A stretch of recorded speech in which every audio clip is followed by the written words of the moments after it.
Hi, my name is Riley Allen, and this is my review of Star Wars The Phantom Menace.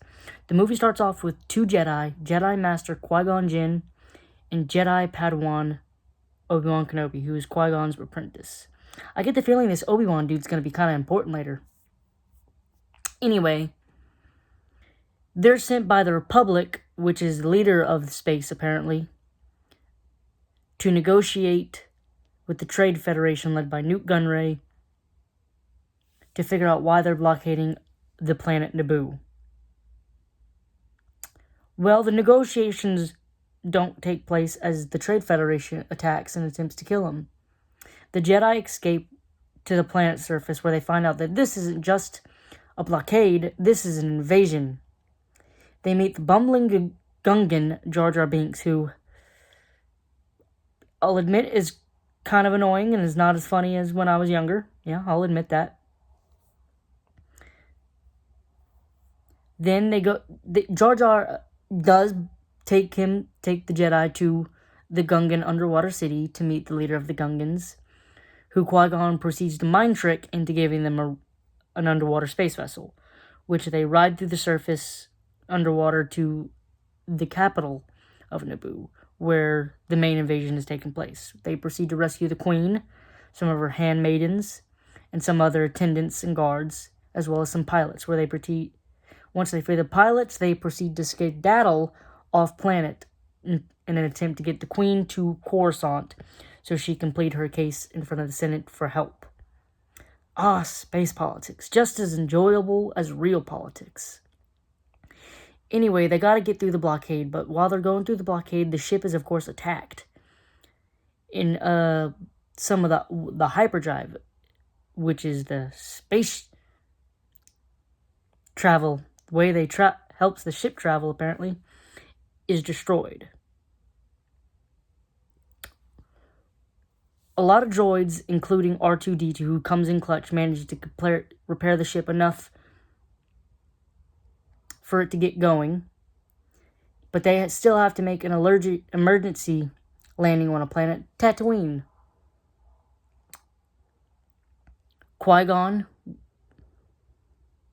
Jar Jar for some reason, R2-D2, and one of the Queen's handmaidens, Padme, wink wink, nudge nudge, go out to the city to find the part.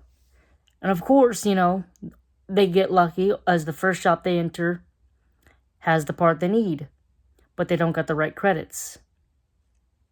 While in the shop, they meet a slave named Anakin Skywalker, who is adorable and kind little boy, who I'm sure will not grow up to be a tyrant. I'm just sure. He's definitely not going to grow up to be a tyrant and kill all the younglings. Yeah. Anyway, a sandstorm hits, and Anakin takes the group to his house because, he's kind like that. And he tells them that, hey, I can get you the credits, just let me race in the pod race. Forgetting to tell them that he's never completed the race before. Well, they agree, and they fix the pod racer up, and he proceeds to win the race after a slow start. But through shenanigans, the Jedi shenanigans, Qui-Gon managed to secure Anakin's freedom. Then they all leave to go off planet, but before they do, they're attacked by a Sith named Darth Maul, who's the apprentice of the main Sith, Darth Sidious, who actually ordered the Trade Federation to invade Naboo. Well, we finally get to Coruscant, and of course, the Queen pleads her case in front of the Senate, which of course does nothing. So she proceeds to call a vote of no confidence under the guise of her planet's Senator Palpatine, who kind of looks like the Sith Lord, I'm sure it's just a coinkydink. Meanwhile, the Jedi, Qui-Gon, is trying to tell the Council, comprised of Yoda, Mace Windu, Plo Koon, Ki-Adi-Mundi, that Anakin is the chosen one, and he should be trained, but the Council doesn't want to train him because at 9 years old, Anakin is too old.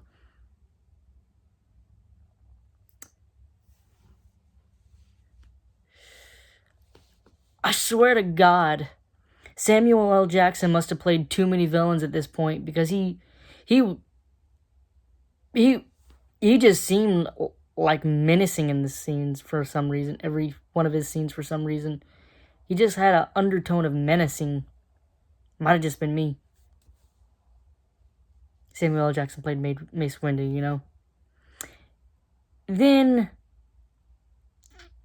nothing really happens, so the Queen decides to go to Naboo along with Obi-Wan, Qui-Gon, and Anakin for some reason, because Qui-Gon decides that the best course of action is to bring the 9-year-old into a battlefield, a war zone. That's a great idea, Qui-Gon. Should give him a medal for this.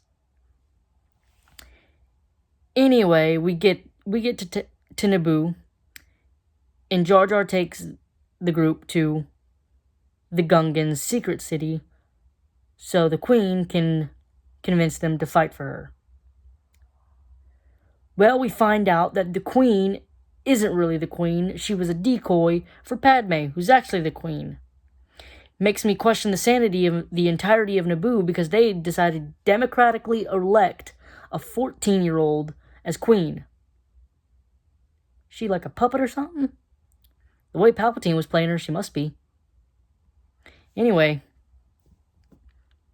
they make a plan, so one group goes to the capital while the Gungans have a battle. There's also a space battle going on, and Qui-Gon proceeds to tell Anakin to stay exactly where he is, right in that cockpit of the ship. Stay right there. He listens to him. He stays right in the cockpit. He never said the cockpit had to stay. He never said the ship itself had to stay where it was. No, so loopholes, fun things. Well, the Gungans, of course, lose spectacularly. Like,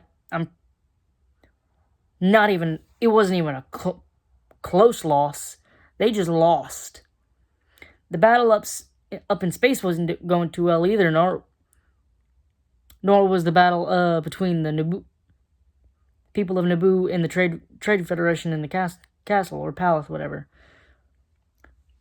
While that was going on, Obi-Wan and Qui-Gon were fighting Darth Maul, which, again, was not going so well, to the point where Qui-Gon was killed by Darth Maul.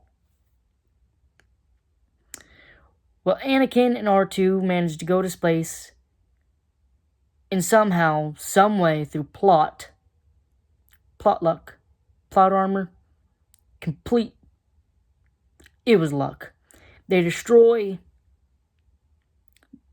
the main ship, which of course renders all the battle droids, which was the Trade Federation's army, obsolete,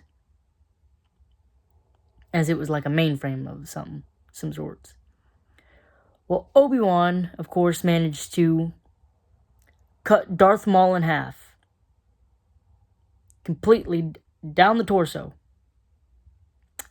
I'm sure he's not going to return from that. Yep, he's not returning from that. Nope. Absolutely not.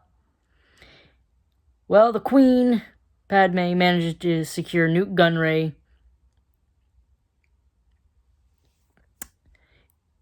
and all his cohorts and surviving cohorts, and send him to Coruscant so he can face justice. And of course, I trust the space court justice system.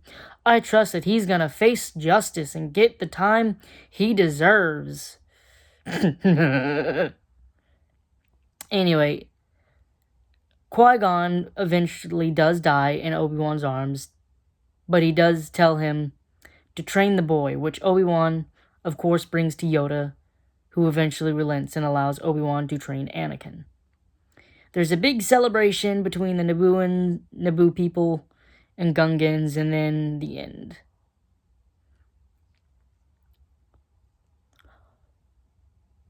There were there's a lot of people that say the prequels were not great.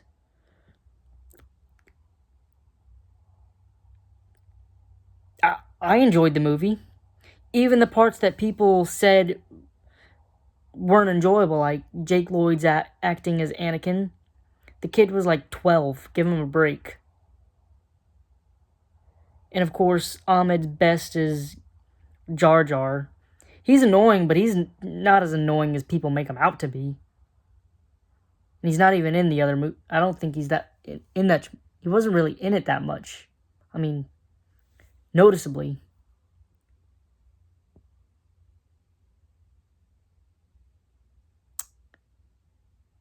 I feel like we could have done without the space.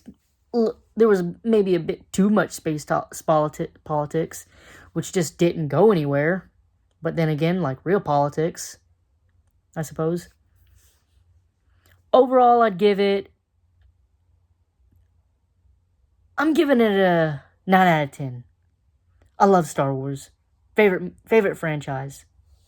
Thanks for watching the video. Don't forget to like, comment, and subscribe, and I'll see you in the next video.